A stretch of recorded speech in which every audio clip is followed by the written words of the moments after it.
हरे जगती चलो जाए रहिया कोई ना रहिया जगत चलो जाए।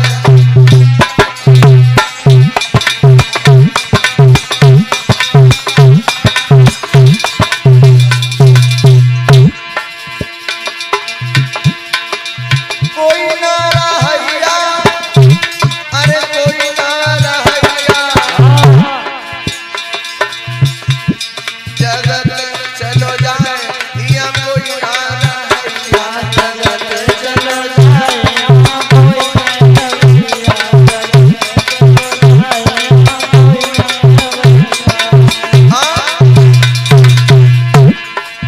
राम चले गए लक्ष्मणी चले गए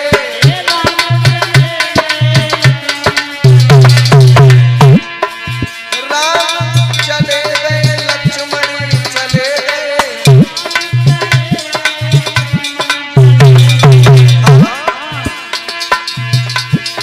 हनुमत चले कोई लंका फुकैया और जगत चलो जाए या कोई ना रहिया जगत चलो जाए या कोई ना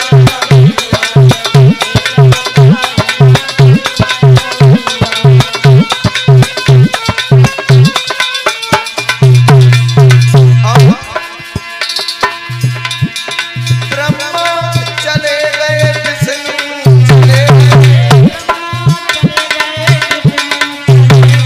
बहुत अच्छे ललाका ब्रह्मा चले गए विष्णु चले गए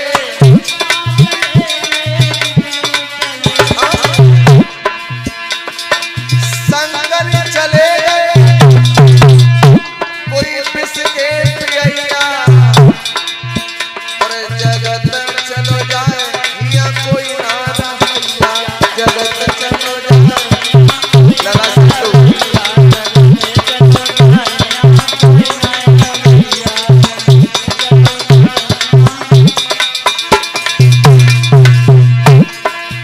कुंभी करड़ी रही रावड़ी चलो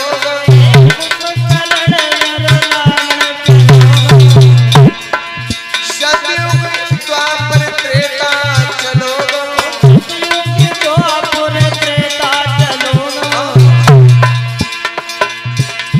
तू सहसल चलो कोई चीर खिचैया जगत चलो जाए या कोई ना रहिया जगत चलो जाए या कोई ना रहिया।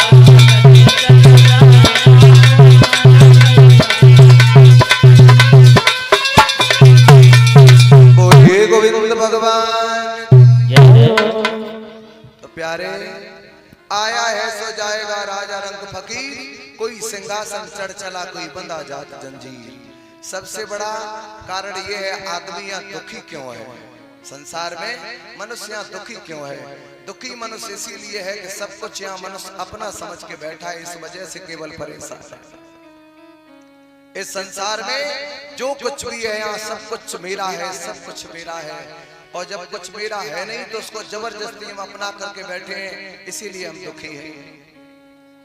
मेरे प्यारे सूत जी सोनकादिक ऋषियों को ये पावन कथा सुना रहे हैं और ये मनुष्य योनि हमें जो मिल गई है इस मनुष्य योनि में सारा जीवन हमारा जा रहा है जल्दी जल्दी सब कुछ जल्दी जल्दी जा रहा है। लेकिन करौलिया के लोगों एक बात का जवाब जरूर देना आदमी सारे जीवन भागता है परीक्षित महाराज सारे जीवन भागता है और भागते भागते परेशान हो जाता है फिर खड़ा होना पड़ता है। तो आप लोग जवाब जरूर देना भले ही जोड़ के ना चलना है लेकिन अपने मन में जरूर सोचना कि आदमी ज्यादा भागता है तो भागने में आराम है कि धीरे धीरे चलने में। क्यों परीक्षित महाराज भागने में आराम है कि धीरे धीरे चलने में? धीरे धीरे चलने में। अच्छा सब लोग बोल रहे ईमानदारी से। और धीरे धीरे चलने में आराम है कि खड़े हो जाने में? खड़े हो जाने में और आराम है। अच्छा खड़े हो जाने में आराम है कि बैठ जाने में? बोले बैठ जाने में आराम है। अच्छा बैठ जाने में आराम है कि लेट जाने में आराम है? लेट जाने में। अच्छा लेट जाने में आराम है कि सो जाने में? अच्छा, सो जाने में आराम है कि मर जाने में? क्यों भाई? करौलिया के लोगों, सो जाने में आराम है कि मर जाने में? ये तो सबसे बड़ा वाला आराम है। अभी लोकल नींद में सो रहे और साली के फोन पे स्पेशल घंटी लगा रखी, जैसे ही बजी समझ गए फोन आ गया साली का, तो रात के 12 बजे सो रहे हो चाहे 2 बजे आंख खुल गई। और क्यों? अभी हम लोकल सोए थे और जिस समय ओरिजिनल सो जाएंगे उस समय साली की घंटी मोबाइल में नहीं छाती पे बजती रहेगी, लेकिन हम जगेंगे नहीं। क्यों? अब तो हम ओरिजिनल सो चुके हैं, परमानेंट सो चुके हैं। तो सबसे बड़ा वाला आराम कहाँ है? मरने में। लेकिन इसको कोई स्वीकार करना चाहता है? कोई नहीं। आदमी बिल्कुल मरने के लिए जा रहा है, उससे पूछो मरोगे? नहीं नहीं नहीं, नहीं मरूंगा। सब कुछ आदमी लेना चाहता है संसार में, सब कुछ भगवान का दिया हुआ, लेकिन भगवान की दी हुई मौत भी तो है, इसको तो स्वीकार करो। आज कहाँ जा रहे हो? ससुराल में झोला लेके जा रहे हैं। आज कहाँ जा रहे हैं? आज नौकरी पे जा रहे हैं। आज कहाँ जा रहे हैं? आज बाजार सब्जी लेने जा रहे हैं। लेकिन किसी ने झोला में कपड़े भर के रखे हैं कि हम कहाँ जा रहे हैं? बोले वहां के लिए तैयारी बना के रखी है।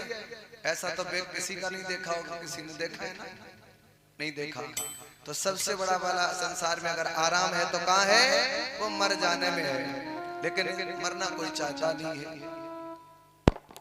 तो कल आपने भक्ति ज्ञान वैराग की कथा को सुना, दिन में आपने गोकर्ण धुंधकारी की कथा को सुना। इसके तदुपरांत सूत जी सोनकादिक ऋषियों से कहते हैं कि महाराज परीक्षित संसार में कैसे आए हैं। महाराज परीक्षित के आने के बाद ये कथा प्रारंभ हुई है।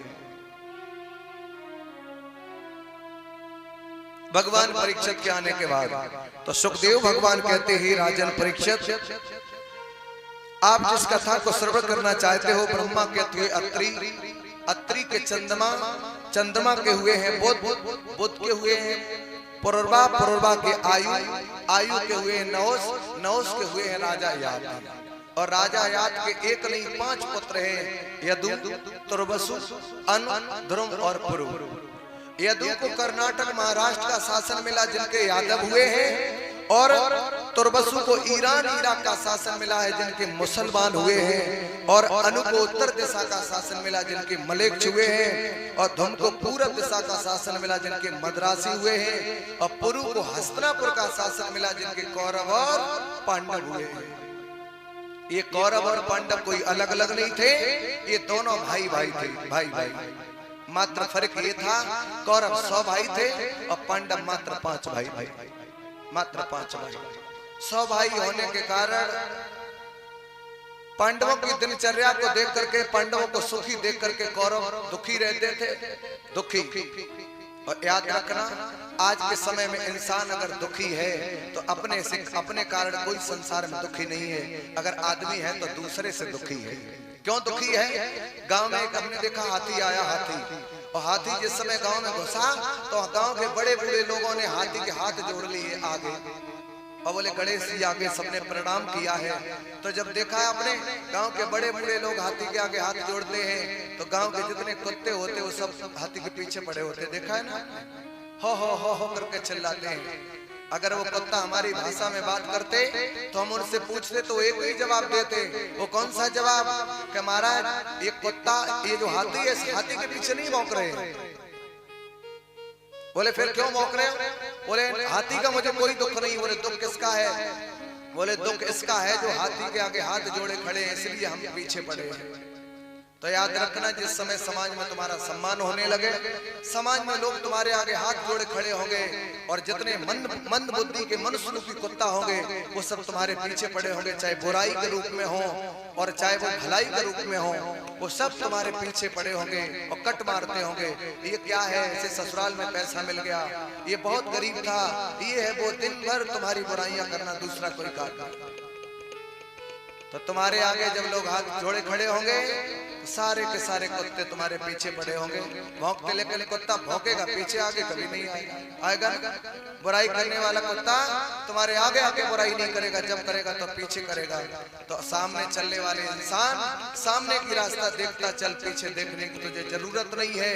जिस रास्ते पर वो कुत्ता भौंक रहे वो रास्ता तू अब निकल चुका है, वो रास्ता तू अब निकल चुका है, इसलिए उस कुत्ते पर ध्यान मत दे, अपने आगे जाने वाली रास्ते पर ध्यान दे, तेरा कल्याण हो जाएगा, तेरा कल्याण हो जाएगा।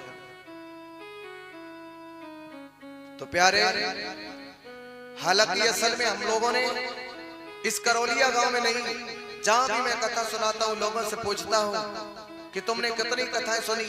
लोग कहते हैं महाराज तुम्हारी तो छोटी मोटी कथा है, हमने अपने जीवन में एक नहीं 50 कथा सुन डाली। यानी कि 50 कथा सुने और डारी। अच्छा 50 कथा सुन जरूर डारी, लेकिन किसी हिंदू से पूछ दो आप कि तुम हिंदू की परिभाषा बता दो तो कोई हिंदू नहीं बता सकता है। कथाएं तो बहुत जीवन में सुनी होंगी। कोई मुसलमान तुमसे पूछ दे तुम्हारे धर्म की पहचान क्या है तो नहीं बता सकते हो। कोई मुसलमान पूछ दे हिंदुओं तुम्हारे हाथ में ये कलावा बंधा होता है, इस कलावा में 2 कलर क्यों होते हैं, कोई हिंदू नहीं बता सकता है। और कोई मुसलमान पूछते तुम चंदन तिलक क्यों लगाते हो, कोई हिंदू नहीं बता सकता है। मनुष्य के जीवन में कितने संस्कार होते हैं, 16 संस्कार, और किसी हिंदू को 16 संस्कार याद नहीं होंगे।